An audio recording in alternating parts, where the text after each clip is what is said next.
Welcome to our exploration of the fascinating world of emotions.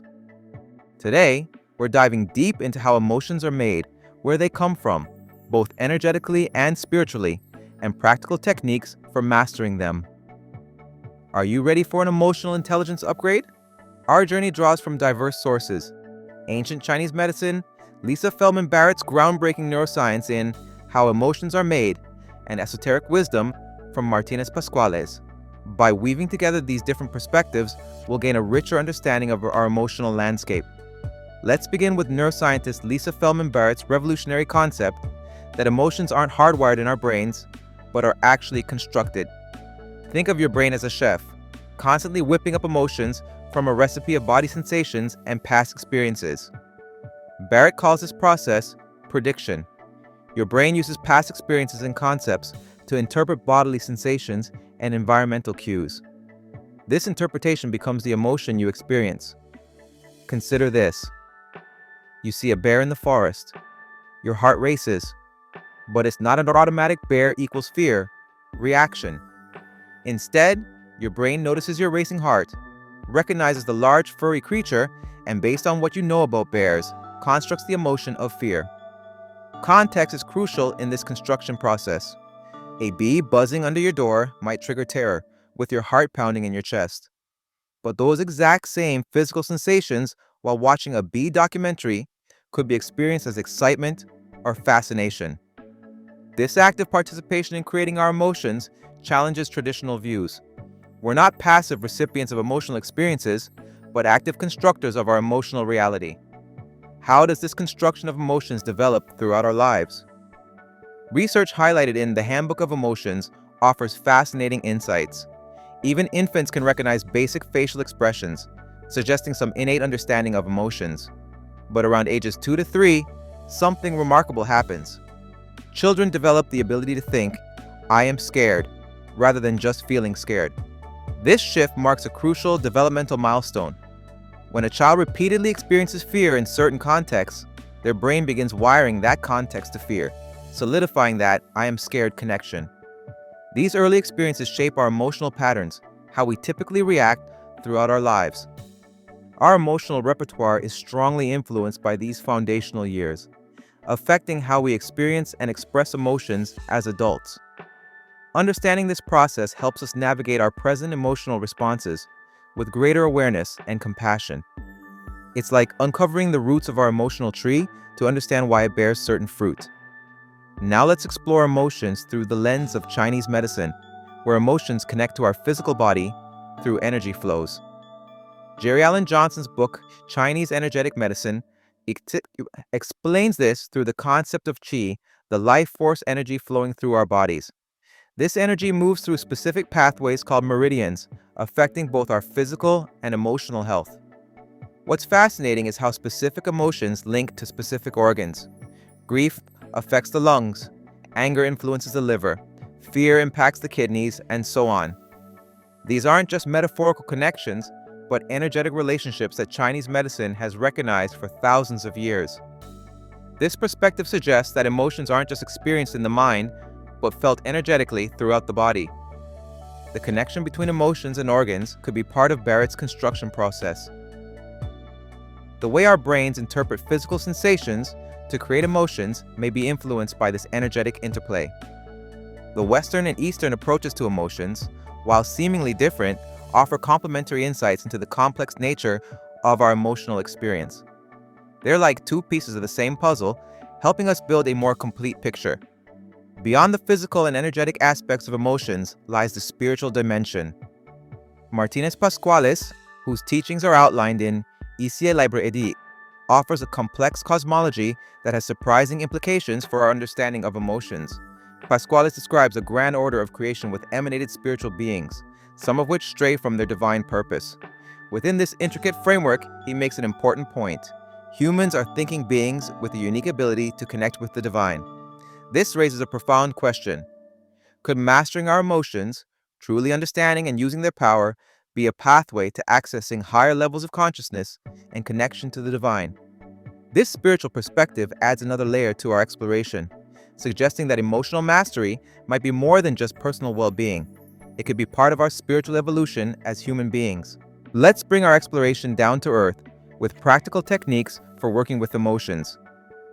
Mantak Chia, in works like Fusion of the Five Elements, offers concrete practices that use movement, breathwork, and visualization to harmonize energy and regulate emotions. One such technique, pulling down the heavens, is designed to drain what Chinese medicine calls pathogenic qi, negative energy that can accumulate in the body, often due to difficult emotions. By practicing this movement, you can release negativity and create space for more positive emotional states. Chia's work emphasizes that we have more control over our emotions than we might think. These practices aren't just theoretical, they provide real tools for cultivating emotional well-being in our daily lives.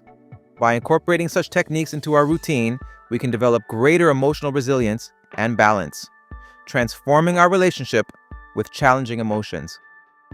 So far, we've focused primarily on individual emotional experiences, but emotions don't exist in isolation. How do they function in social contexts?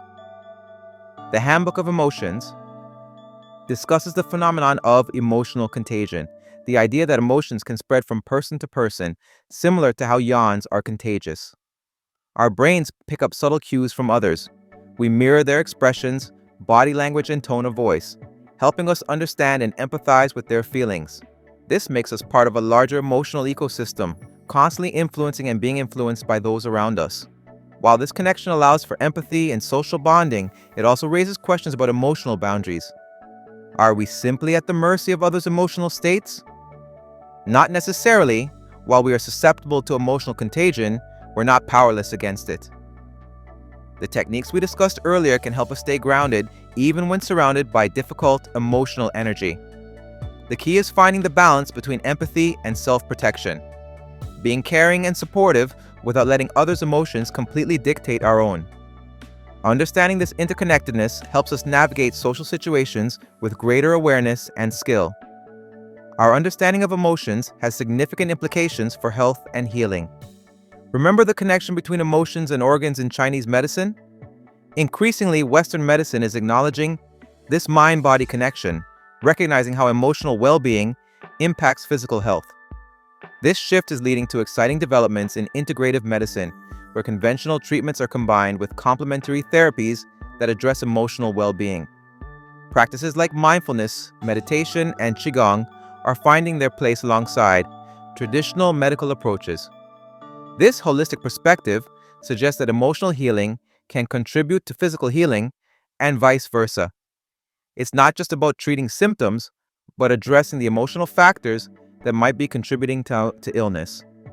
By expanding our concept of healthcare to include emotional well-being, we move toward a more compassionate and effective approach to healing, one that recognizes the intricate connections between mind, body, and spirit.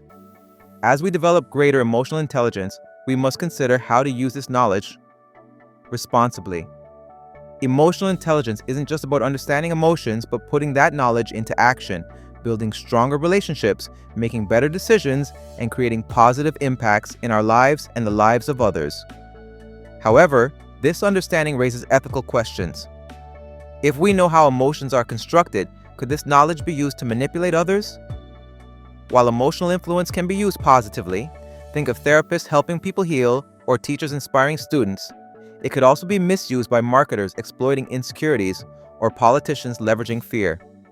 As we advance our understanding of emotions and develop more sophisticated technologies, we need ongoing conversations about ethical implications. Our emotional wisdom should be guided by strong ethics that ensure we use this understanding responsibly. The future of emotion research must balance curiosity with caution, recognizing the profound impact our discoveries can have on individuals and society. As we conclude our journey through the fascinating world of emotions, remember this key insight. Your emotions aren't your enemies. They're powerful sources of information that can guide you, help you connect with others, and lead you toward growth. Embrace your emotions. Seek to understand them. Learn to use their power in positive ways. This isn't just about feeling better. It's about living better, with greater awareness, compassion, and wisdom. I encourage you to continue exploring the fascinating world inside you. Read the books we've mentioned. Try the practices we've discussed. Most importantly, pay attention to what you're feeling. There's profound wisdom to be discovered there. This is just the beginning. As we continue learning about emotions, new insights and possibilities will emerge. Stay curious, stay compassionate, and keep exploring the incredible world of the human heart. I appreciate you joining me on this journey into the world of emotions. Until we meet again, stay curious and keep exploring.